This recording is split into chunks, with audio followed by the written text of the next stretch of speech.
Easy వేలో పాలకూర పప్పు ఎలా చేసుకోవడమో ఈ వీడియోలో నేను చూపెడతా మీకు. ఫస్ట్ మన కందిపప్పు దాన్ని మంచిగా వాష్ చేసుకొని ఉంచుకోవాలి. ఆ తర్వాత అందులో పాలకూర, ఉల్లిగడ్డలు, కొంచెం మిరపకాయలు, ఎల్లిగడ్డలు, ఇక నేను కొద్దిగా కొత్తిమీర వేసి ఉంచి కొద్దిగా స్మెల్ మంచిగా వస్తుందని పసుపు, మళ్ళీ మిగతా మనం మసాలాలు అన్నీ వేసేసుకొని కొద్దిగా మనం కలుపుకోవాలి. కలుపుకున్న తర్వాత మనం సిలిండర్ మీద ఒక 3-4 విజిల్ వచ్చేంత వరకు ఉంచుకోవాలన్నట్లు. కుక్కర్లో పెట్టుకుంటేనే కొద్దిగా తొందరగా అయిపోతుంది, లేకపోతే బౌల్లో వేసి పెట్టేసరికి కొద్దిగా టైం పడిపోతుంది. ఇక నేనైతే మంచిగా ఉడికిన తర్వాత ఇక మంచిగా దాన్ని మిక్సీ చేసిన. ఇక మిక్సీ చేసిన తర్వాత నేనైతే పప్పుకు తాలింపు పెట్టిన. ఇక దానికి కావాల్సిన పదార్థాలన్నీ మీకు కళ్ళ ముంగటనే కనిపిస్తున్నాయి, అవే చేసిన. ఇక నేనేం కొత్త ఏం వేయలే, మీకు తెలిసినవి వేసినట్టు.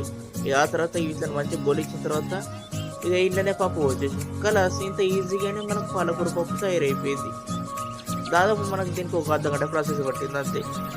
మీకు ఈ వీడియో నచ్చినట్లయితే please subscribe to my channel Lokesh మొమోలాగ్. Thank you.